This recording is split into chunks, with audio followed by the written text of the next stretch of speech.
Hey guys, how you going? Hope you're all doing very well. This evening I'm going to be doing another movie review, so hopefully you find this one interesting. This movie is a horror anthology from the USA, English language, released in the year 2019, directed by Alejandro Burgues, Joe Dante, Mick Garris, Ryuichi Kitamura and David Slade, and this film is called Nightmare Cinema. So Nightmare Cinema revolves around a theatre in the middle of the street, and when anyone goes past it, they're captivated to actually go inside. And so there's an incentive to watch the stories that are about to be projected, and after each story, the person watching this in this particular cinema realize that the story is actually is relatable to them in their life, and so they think that okay, there is a very demonic sort of force behind these stories, and as each goes by, another person comes in and they're basically suckered into this nightmarish world. And so these stories range from a woman running away from a masked killer to a woman waiting in a doctor's office who is slowly losing her mind, and also a story featuring a nun and a priest who have to fight off a demonic force that is taking over the religious community that they reside in.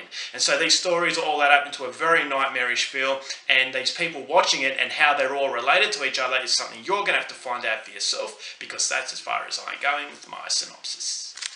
Now my thoughts on Nightmare Cinema. I had come into this movie with expectations, but I have been burnt by horror anthologies recently. Now, Phil Guide to Evil was definitely a classic example of being burnt by a film that suggested that it was going to be very good. And the reason why I suggested it was going to be very good is because it had legendary filmmakers. And so that was the biggest disappointment, is that you go in there with legendary filmmakers and you feel as though they're not really trying that hard. The movie can be a massive letdown. So Phil Guide to Evil was one of the most disappointing experiences I've had this year. And that's the reason why I went into this movie with hesitation. I went into with skepticism because these are legendary directors. You got Alejandro Burgues, who made a film called Juan of the Dead that I thought was a very interesting Cuban zombie film. You got Mick Garris, who made The Stand, which is a TV movie based on a Stephen King novel. Also David Slade, who made 30 Days of Night. Ryuichi Kitamura, who made Versus and also Midnight Meat Train. And Joe Dante. We all know who Joe Dante is. And so these are very, very well-known directors. And I thought to myself, okay, well, this is a horror anthology, and horror anthologies are known to be lazy. And so laziness is basically cashing in off the name alone. And so I had that worry that maybe this is going to be another film like Phil Guide to Evil, but I held out hope. I thought, all right, this looked actually very interesting. And also it was good to see a cameo from Mickey Rourke, who actually played the projectionist in the film, the projectionist who owned this cinema. And so I thought, all right, well, there is a recipe there. And no, I didn't really spend too much money buying this film, so it really wasn't that much of a risk. But I just thought to myself, is it going to be another real disappointment? So I went in there expecting a disappointment, but actually what I come away with was a movie that was a lot of fun. I thought, okay, well, this is not the most brilliant film ever made, but as far as horror anthologies go, I actually thought it was entertaining and it served its purpose. I thought it was a celebration of very good filmmakers making short films that I thought were actually quite rewarding. Now, this is a very dark film. It's a very gory film, but at the same time, it's lighthearted, and it made me think of horror films from the 80s, where it was very dark, it was very brutal, but at the same time it had a strong level of entertainment to it. So it wasn't trying to disturb you, it wasn't trying to send you into the dumps, it was actually giving you a strong sense of 80s horror. And so if you are an 80s horror fan, I definitely think you're going to get something out of Nightmare Cinema, is because some of it was cheesy, but it was cheesy in a way where, as I said, elevates that level of entertainment.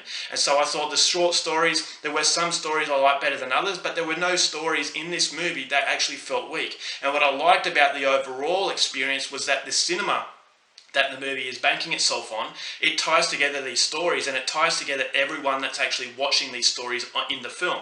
And so when one person goes into the cinema, they're forced to sit down and watch the short story. Then when the next short story starts, a new person comes in. And I thought it was very smart where how they interweaved everything together, and it comes together to actually make a movie that I felt as though it had a strong purpose. It wasn't just a collection of movies existing for the sake of it. And so because it comes together, it gives you something, it gives you a sense of a feature film rather than a collection of just random short movies that don't really go anywhere. So I thought they all tied up loose ends very well. It was a strong effort, and I thought, all right, well, these are very good filmmakers who know that they're making a horror anthology and who know that their fans are going to want to watch them and who have pride in their work. And so they're not just there for an easy payday. They're actually making short stories. As I said, it's a celebration of horror. And so horror fans, this was the biggest disappointment in the Phil Guide to Evil, is that fans of those particular particular directors are going to watch that horror anthology expecting something of a high standard, but because it doesn't come, you feel as though they've sold out. Whereas in this movie, I never felt like they sold out. I actually thought there was a strong level of passion to this movie. And so I really liked that. As I said, it's a very gory film. I thought the special effects were very well done. It was a very creepy film. And so that's something that I really liked as well. And in order to create a creepy environment, you need to have passion and love behind it. And I thought that that's the reason why Nightmare Cinema succeeded as much as it did. And so it is a nasty kind of horror film, but as I said, there's a certain level of lightheartedness that actually makes it a lot of fun. Each story feels very different from the other one, so it's not just a movie that just blends in together, and it never really got boring. And so I thought, yeah, it goes for just under 2 hours, but I thought those 2 hours were really well used. There was 5 stories. I thought it was a very limited sort of story setting, which is very good. Is that Phil Guide to Evil had way too many stories, and it felt like it was just rushing itself. Whereas in this movie, the 5 stories in the 2-hour runtime gives it enough time to develop. And so I thought, all right, well, it really nailed the brief as far as creating short horror films. So my biggest problem with the movie, as I said, it's a horror anthology, so you can't expect too much from it. It's that they're very short stories, and so you can't do too much for it. But what I liked, as I said, it felt like there was a passion behind it, and I know a lot of people who are fans of these directors are actually going to get something out of this movie. And so, as I said, very good to see Mickey Rourke, who played the projectionist, and it's that cinema that because it interweaves all these stories together. As I said, it felt like a feature film within a horror anthology, which is something that you don't get much these days as far as horror anthologies are concerned. So if it sounds like your kind of thing and you are a fan of horror anthology, I definitely think this one was one of the better ones, and for once I wasn't disappointed. So overall for Nightmare Cinema, I'm going to give this one 3 stars. It was good for what it was. Go out there and see it. Alright guys, that's it for my review. Hope you enjoyed it. Till next time, keep watching movies, and I'll see you later. Bye.